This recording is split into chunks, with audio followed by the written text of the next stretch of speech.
નમસ્કાર દર્શક મિત્રો, આપની લોકપ્રિય अब तक ચેનલમાં આપનું હાર્દિક સ્વાગત છે। આજે આપણે વાત કરીશું કન્યા રાશિ 2026 નું વાર્ષિક રાશિ ભવિષ્ય। તો દર્શક મિત્રો તૈયાર થઈ જાઓ એપિસોડ જોવા માટે, પરંતુ ખાસ આપને રિક્વેસ્ટ છે કે અધૂરો એપિસોડ જોશો નહીં, કારણ કે આ એપિસોડની અંદર અનેક અવનવી વાતો, ભવિષ્ય આપના માટે ટિપ્સ લઈને આવી રહ્યો છું।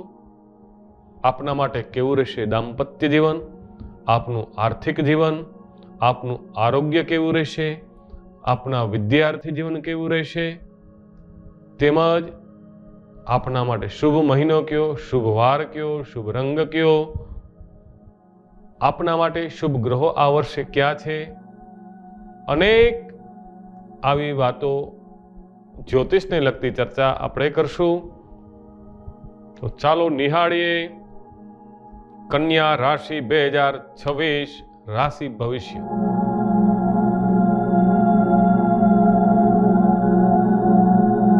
આ વર્ષે કન્યા રાશિ માટે ધન, ધર્મ, વ્યવહાર, વ્યવસાય અને કુટુંબ માટે ખૂબ અનુકૂળ સમય છે, જેમના દ્વારા આપને અનેક લાભ થશે। પરિવારની અંદર આપને સન્માન થશે, બિઝનેસની અંદર આપની ખૂબ પ્રગતિ થશે। જો આપ વિદેશ જવાની ઈચ્છા ધરાવતા હોય તો આ વર્ષે આપને વિદેશ જવાનો પણ યોગ બને છે।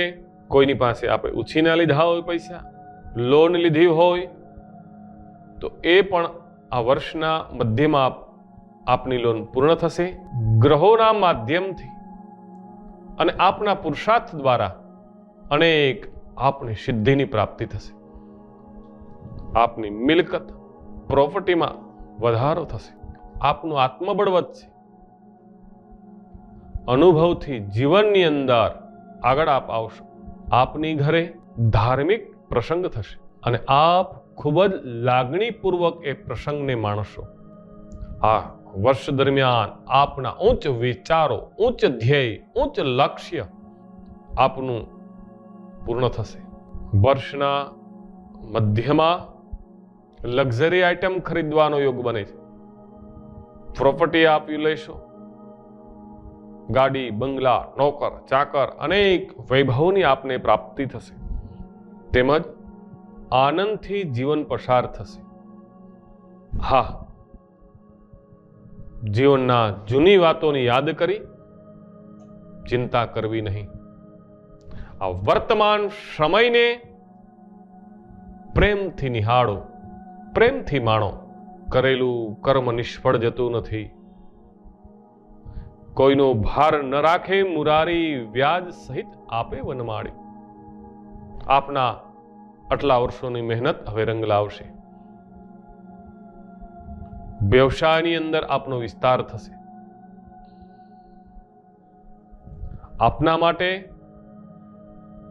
મહેનતથી, સમજી વિચારીને, વડીલોના માર્ગદર્શન દ્વારા અને સમર્પણથી ખૂબ જ આપને સફળતા મળશે। હવે આપણે જોઈએ આર્થિક સ્થિતિ। આપના માટે આપે કરેલી મહેનતનું આ વર્ષે આપને ફળ મળશે। હવે આપનું ભાગ્ય પણ આપને સાથ આપશે।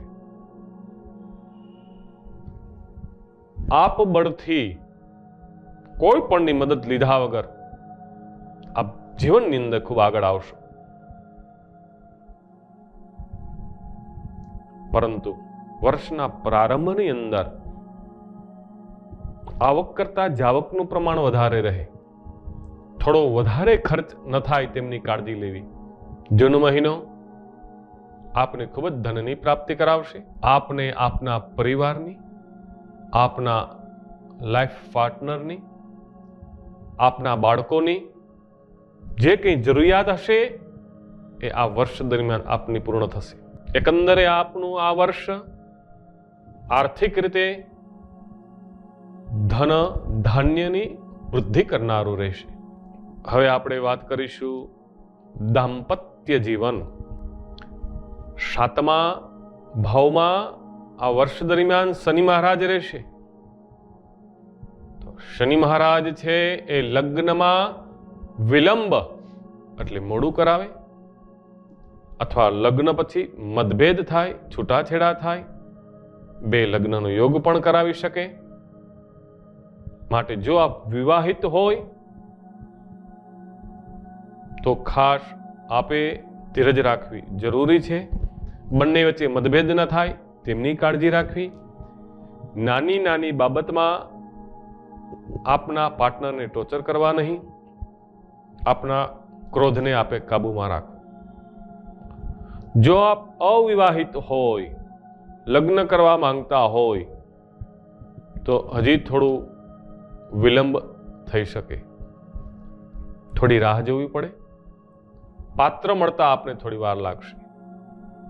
વહેલું પાત્ર જોતું હોય તો શનિ મહારાજની ઉપાસના કરવાથી, બ્રાહ્મણ દ્વારા શનિના જપ વગેરે કરાવવાથી આપનો લગ્ન યોગ વહેલો થઈ શકે.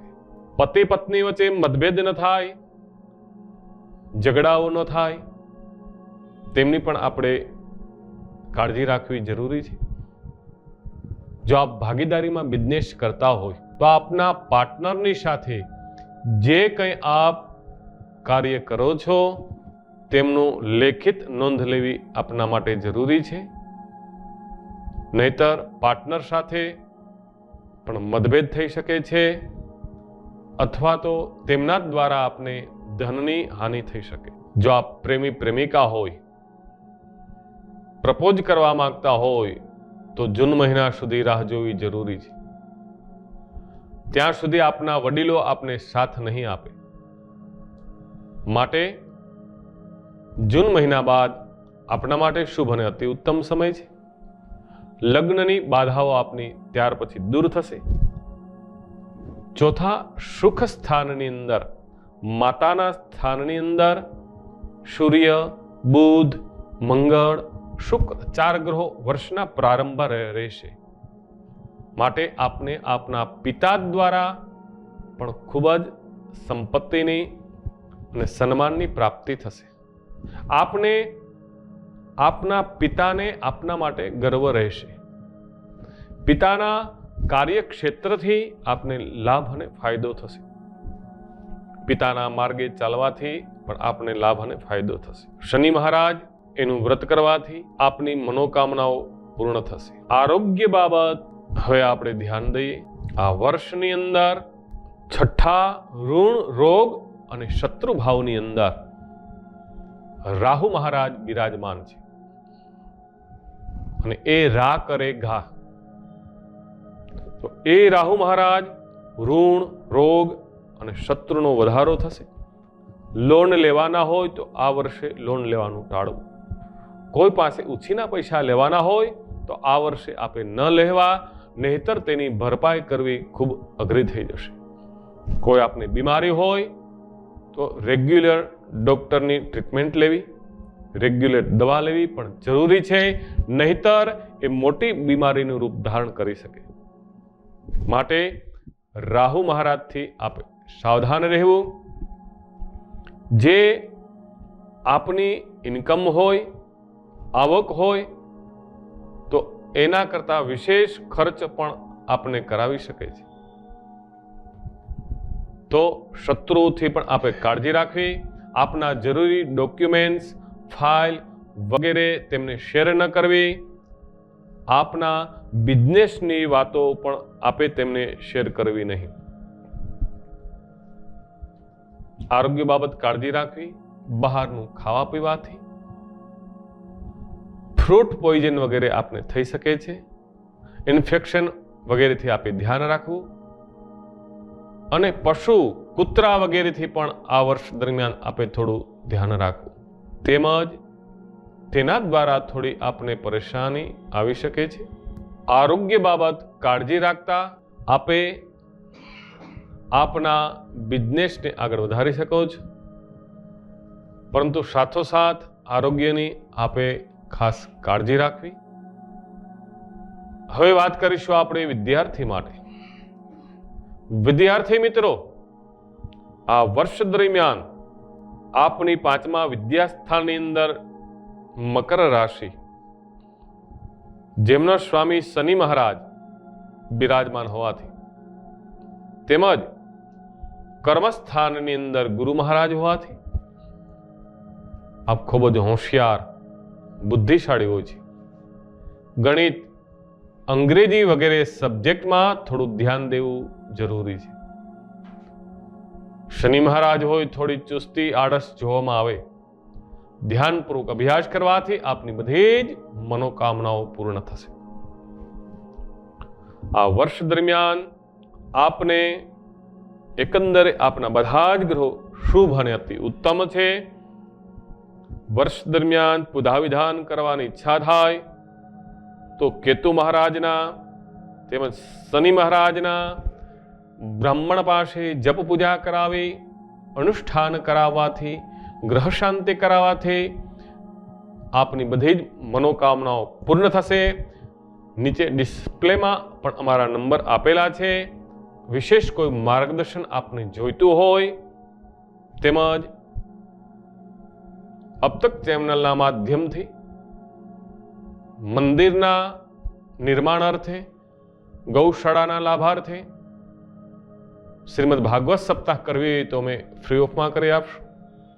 ગ્રહોનું કોઈ વિધાન હોય તો એ વિધાન માટે પણ તમે અમારો કોન્ટેક્ટ કરી શકો છો. હવે વાત કરીશું આપણે શુભ માસ. આપણા માટે શુભ મહિનો છે જાન્યુઆરી, માર્ચ, એપ્રિલ, ઓક્ટોબર અને ડિસેમ્બર મહિનો. સપ્તાહના 7 વારમાંથી આપણા માટે શુભ વાર છે બુધવાર, શુક્રવાર, શનિવાર અને મંગળવાર. આપણા માટે શુભ અંક છે 1, 3, 4, 6 અને 8 નંબર. હવે વાત કરીશું આપણે ઉપાય. શું કરવાથી આપના ગ્રહો મજબૂત થાય? શું કરવાથી આપના વિઘ્નો દૂર થાય? શું કરવાથી આપની ઈચ્છાઓ પૂર્ણ થાય? તો તે માટે લખી લેશો, બુધવારે ગાયને ઘાસ ખવડાવવાથી, નાના બટુકોને લીલી વસ્તુનું દાન કરવાથી, મંત્ર જાપ કરવાની ઈચ્છા થાય, ઓમ રીમ બુધાય નમઃ એ મંત્રનો 108 વખત જપ કરવાથી, જો આપ ચિંતામાં હોય, પરેશાનમાં હોય, ટેન્શનમાં હોય, ઉપાધિમાં હોય, માનસિક શાંતિ માટે 11 તુલસી વૃક્ષના રોપને વાવવાથી આપની બધી જ મનોકામનાઓ પૂર્ણ થશે. 2026નું આ વર્ષ આપણા માટે ખુશી, સફળતા, શાંતિ લઈને આવે તેવી શુભેચ્છા છે. આ સાથે આપ સર્વને શાસ્ત્રી શ્રી રાકેશ મહારાજ જી વ્યાસના જય શ્રી કૃષ્ણ. રાધે રાધે.